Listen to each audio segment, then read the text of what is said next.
bumabalik pa rin po tayo sa One You Connect, and for our last segment before we close the show tonight and this afternoon for UK. Ito po ang inaabangan ninyo. Related po ito sa pagtakbo sa politika kung kayo po ay Filipino, dual citizen, at kung gusto niyo ring tumakbo sa politika sa Pilipinas at kayo ay may dual citizenship. So go ahead. Okay, I'll start off with my one. So as you know, in the country, you need someone to run the country. So under the local government, that it's there to administer our local needs, such as social care, school, housing, planning, waste collection, all of that. So we need someone to manage all of these things for us. And we have local government elections that normally take place at least every 4 years. So I'm not sure if Chad has got my slide there, but not all local government elections take place at the same time.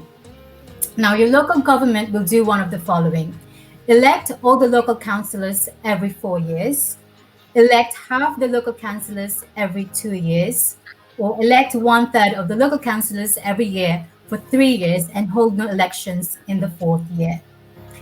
The local government councillors in England and Wales are elected using the first past the post system. You vote for one candidate in your local area, and the candidate with the most votes wins. In Scotland and Northern Ireland, councillors are elected using the single transferable vote system.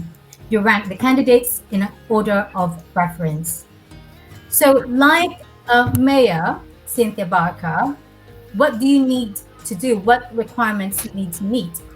You must be at least 18 years old, she mentioned this earlier, and a British citizen, or eligible Commonwealth citizen. It means a person who either does not need leave to remain in the UK, for example, right of abode, or has indefinite leave to remain in the UK, for example, Canada is a Commonwealth country, or any citizen of an EU member state. For now, this could change soon because of Brexit. A Filipino with indefinite leave to remain is not eligible. Eligible. I have to remind myself of that word. A Filipino citizen and British citizen, therefore, dual, is eligible to run for office. So, kung British po kayo at kahit meron kayong Filipino nationality, pwede kayong mag-run for public office. So that's good news. Now, you must also have one of the 4 following qualifications. You are and will continue to be registered as a local government elector for the local authority area in which you wish to stand from the day of your nomination onwards. You have occupied as owner or tenant any land or premises in the local authority area during the whole of 12 months prior to the day of your nomination and the day of the election. Your main or only place of work during the 12 months prior to the day of your nomination and the day of the election has been in the local authority area, and have lived in the local authority area during the whole of the 12 months and the day of the election. So they are the qualifications you need to meet. Now, I know Cynthia mentioned this earlier, but a person cannot sit both as local councillor and an elected mayor for the same local authority. If they are already an elected councillor and are subsequently elected as mayor, their office as councillor will automatically become vacant. Now, member of the parliament, we hope that perhaps Mayor Barker or anyone wanting to become member of the parliament, please take note, especially the young generation, because we do need Filipinos representing us in this country. A person formally elected, a member of the parliament is a person formally elected by the voters to the UK on national level so that their interests and concerns are represented in the House of Commons. Now, to become an MP, you have to be over 18, a British citizen, a Commonwealth citizen, or Irish citizen. They have to be nominated by 10 parliamentary electors in the constituency they stand in. If they stand for a political party, they need authorization. Otherwise, you'll be as an independent party. You have to give £500 deposit, which is required, and will be returned to the candidate if they get 5% of the vote. Now, guys, who do you think has or had dual nationality in our government? The Boris. top. Yes. He was born in the US. Exactly. So he is number one example, a person who had dual nationality, because he was born in America, he's British and an American citizen. Now, he renounced his American citizenship, not because of politics. He renounced it in 2016 due to tax reasons. He sold his house in London, and US government said, well, you have to pay tax on that. And that's the reason why he renounced his citizenship. Not because, he was running for the local office. It's just because for that personal reason. So if you have dual nationality or citizenship in the UK, as long as you're British, it doesn't matter if you have other citizenship, you can run for public office. So that's it. But so, Crystal, it's so different with the Philippines, no, Jean? Because kung matatandaan po natin, yung pagtakbo ni Grace po, Senator Grace po, bilang presidente was very controversial because of her dual citizenship. So I can go to the next presentation. Yep. Because that is what I'm covering. So ang question is, okay, nasabi na nga ni Mayor Barker at ni Crystal Diaz na as dual citizens in the UK, it does not matter, no? You can run for whichever position. So ang question actually is, how about in the Philippines? Chad, may slides ba tayo dyan? Chad? Okay, so while Chad is preparing, ayan. So, dual citizens, can they stand for office? Okay, next slide please. So, in the UK, dual nationals can stand for any office. The only requirement is to stand is for them to be a British citizen. Kahit kayo ay Commonwealth citizen o Irish citizen, pwede pa rin kayong tumakbo. Okay? You can run for local government or general elections. Ang hindi lang pwede ay kung kayo ay European citizen. Although yung European citizen naman, pwede silang bumoto sa European Parliament. Okay, kaya lang mawawala na ang UK dyan, so parang baliwala na rin po yan. So, next slide. Chad. So, question, how about in the Philippines? So, nabanggit ni Rosie Grace po, no? So, we'll cover that. Kasi sa Pilipinas, pag kayo ay dual national, you cannot run for elective office. Okay? So, ibig sabihin, sa law ng Pilipinas, merong contradiction. Kasi, nung bigyan nila tayo ng dual citizenship, sabi nila, dual citizens are supposed to enjoy the full civil and political rights of Filipinos as guaranteed by the Constitution.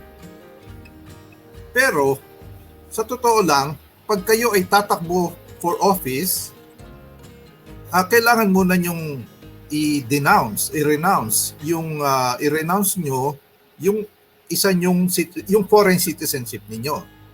So in this case, so yun nga, si Grace, no, she was, although she was born naturalized Filipino, dahil, natural born Filipino, dahil sa Pilipinas sa pinanganak, nag-acquire siya ng US citizenship, then, after a while, bumalik sa Pilipinas, at nag-acquire naman ng Filipino citizenship again.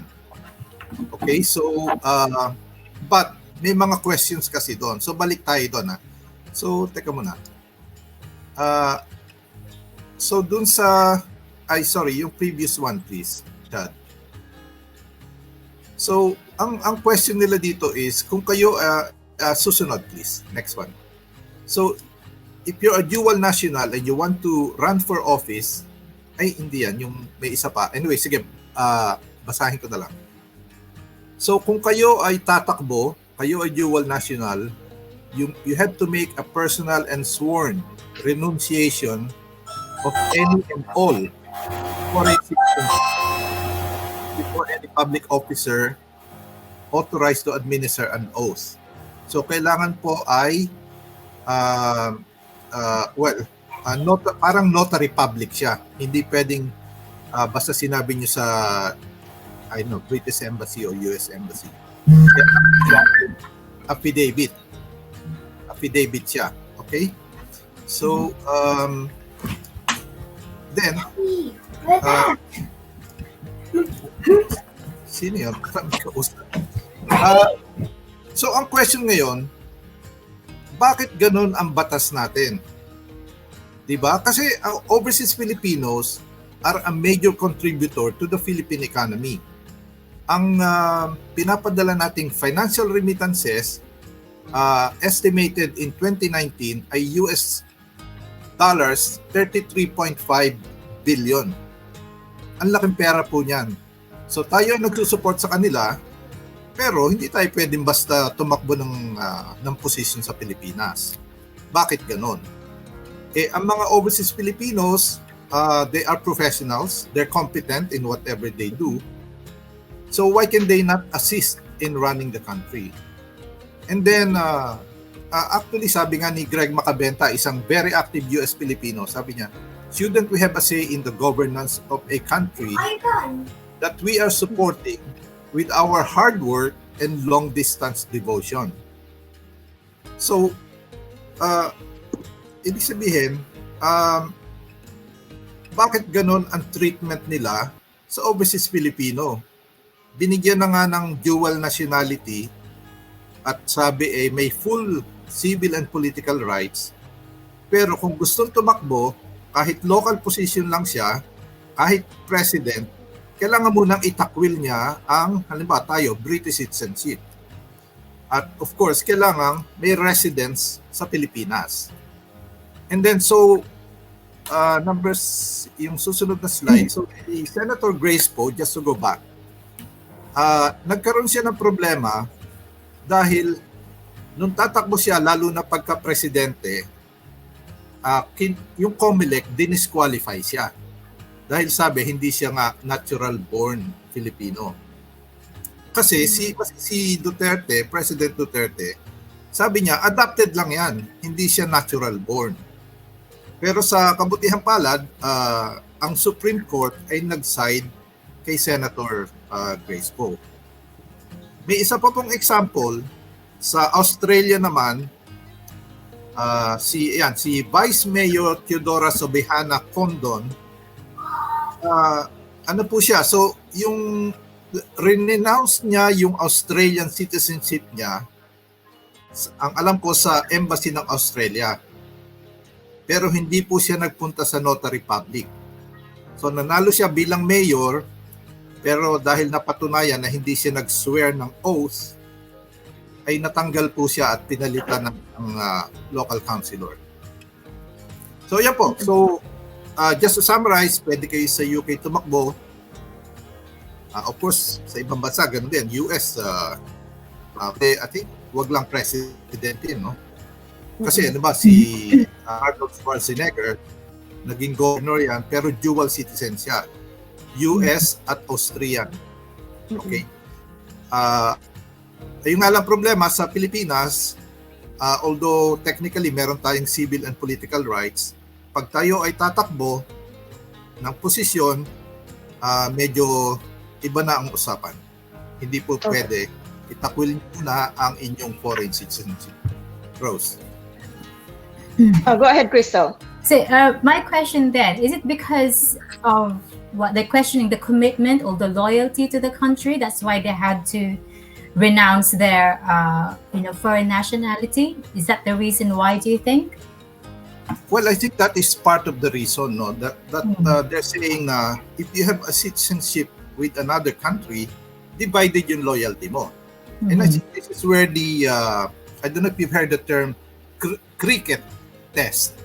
Yung cricket test, in-apply yan sa mga migrants dito sa UK. Na sabi, kung halimbawa magkakaroon ng halimbawa game lang ng cricket, no? Pag pumunta dito ang Pakistan Cricket Club, well, yung famous national team nila, lumaban sa English cricket team. Sino ang papanigan mo? Yung ba mga taga rito na English cricket team o yung Pakistan cricket team? So ganun din yung principle. Pag nagkaroon ba ng war, alam ba, between Philippines and the UK, hopefully hindi mangyari, no? Tayo mga dual citizens, sino papanigan natin? Philippine government o UK government? Jean, I think marami talagang tanong dun sa dual citizenship kasi it's not just in the realm of politics. Dahil meron tayong in-house beauty queen dito, it extends to that as well. Isn't it correct, Kiara? Kiara is a beauty queen. Pero Kiara, nagiging problema ba yan sa pageant sa Pilipinas na kapag sumali ka, kailangan ay Filipino citizen ka? Usually, you really have to be a Filipino citizen, and some beauty pageants, like Binibining Filipinas, they even require you to have stayed in the Philippines for a certain period of time. So, if I'm not mistaken, Binibining Filipinas requires you to have lived in the Philippines for at least 6 months. So before I left for the Philippines, way back when I was 18, I really made it a point to reacquire my Philippine citizenship. So I went there with just like my certificate, but I didn't have a passport back then. But that was enough for me to be able to join the national pageant in the Philippines. But now I gained the Philippine passport about 2 years ago. Yes, po. But what about those representing in Miss Universe? Kasi maraming dual citizens din. Like for example, alam naman natin na half Filipino, half German, half Filipino, and half British. So ano yan, Kiara? Dual din ba yan? Pwede ba dyan? O kailangan i-renounce mo din? Like when you will run for public office? No naman po. They're very open for dual citizens. I think most of the beauty queens that we send to the likes of Miss Universe are dual citizens. So we had Pia Wurtzbach, Rachel Peters, usually mga dual citizens sila. I see. So hindi ganun kahigpit. Actually, some Same as area, Fiona Gray, right? She's dual. She's like half Australian. Dual as well, yeah. Well, actually one area where this is becoming clear is the civil service in the Philippines.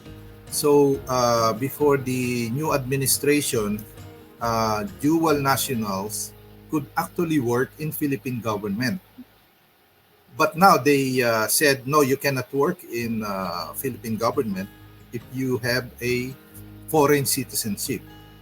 So again, to go back to Crystal's question, I think it's a question of trusting the dual national in terms of their loyalty, which I think for me is crazy because we all love our country. We'll do what we can for the country. So why have these suspicious minds about us? We're not the enemy. It's I agree. different. It's definitely different here in the UK because it doesn't matter here. As long as you're doing your job, you are a British citizen. It doesn't matter. But just look at our prime minister. He was born in another country. He had two nationalities. The only reason he renounced it is because for personal reason. So, but he's running the country. So it's a big difference. It's a big difference. So I think that is something that some people might want to campaign for because Yes, I to think change the system there. it's definitely a development that we overseas Filipinos should work towards.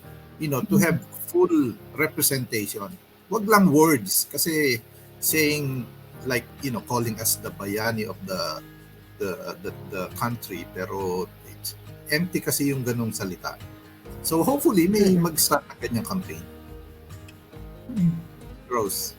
On that note, mahaba na po yung diskusyon natin. Again, I don't know kung kailan mangyayari na we stick with 1 hour. Ang haba ng ating diskusyon, ng ating pagpapalitan ng kuro-kuro at itong paliwanag natin because we want to service our kababayan. So mga tanong po ninyo, gusto namin po masagot lahat para naman po sulit yung subaybay ninyo sa amin. So, kung mayroon pa rin po kayong mga tanong, please don't forget to inbox us. At kung marami po yan related on one topic, we will make sure na yan po yung tatalakayin namin. Lalong-lalo na po yung may kinalaman sa immigration dahil may mga expert po tayo na kasama natin, Immigration Consultant Jean Alcantara and Solicitor Crystal Diaz. Sila po ang makakasagot ng mga tanong po ninyo. I think ito po, napakaganda ng diskusyon natin ngayong gabi. We had a very good guest at nakaka-inspire yung kanyang kwento. Shout out sa ating mga taga-suporta na every week po ay nakikinig sa atin at sumusubaybay, nagpapadala ng inyong mga tanong at sumusuporta sa programang ito.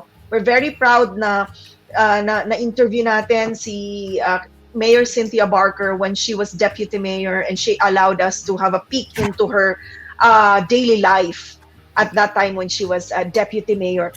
Gusto ko lang, Jean, Crystal, Kiara, na magkaroon ng pagkakataon para i-announce. Alam naman po natin na ang prangkisa ng ABS-CBN ay hindi po naibigay sa botong 7011. So marami pong nagtatanong, kumusta naman ang The Filipino Channel? Patuloy po na mapapanood ang The Filipino Channel. Patuloy po kaming magsiservisyo sa inyo. So manood pa rin po kayo. Hindi po mawawala ang The Filipino Channel. Chad, can you please play that message na gusto po nating i-share sa ating mga kababayan kasi marami po ang nagtatanong ano ang mangyayari sa TFC. Laging handa at bukas para maglingkod kapamilya. Karamay ninyo sa oras ng pangangailangan saan man kayo naroroon. Kasama sa pagbabahagi ng mga kwento ng bawat Pilipino, naghahatid ng mga makabuluhang balita at impormasyon. Patuloy po kami maglilingkod, mga kapamilya. Ipinagmamalaki ang galing at kultura ng mga Pilipino. Itinataguyod ang mga dekalibreng programa at pagtatanghal na gawang Pilipino. At nagsisilbing tulay sa inyong mga pamilya sa Pilipinas. Ang TFC ay lagi ninyong kasama at mananatiling naglilingkod sa inyo. In the service of the Filipino worldwide.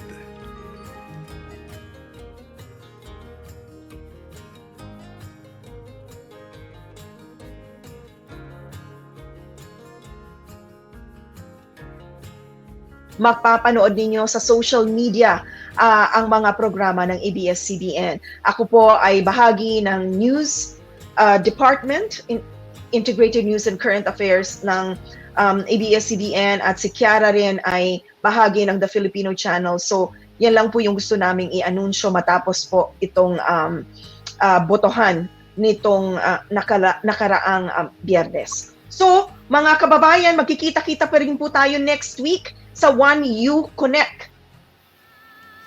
Okay, magandang gabi po, magandang araw at magandang umaga uli. Hanggang sa muli po. Salamat po ulit to all the viewers. Until next time, take care everyone. Once again, thank you all for tuning in to 1Q Connect. We hope we've answered your questions and we hope you've had fun and an interesting discussion with us. And sa uulitin po, maraming salamat. Maraming salamat mga kababayan. Patuloy po ninyo kaming suportahan. Ako po si Rose Eclarinan.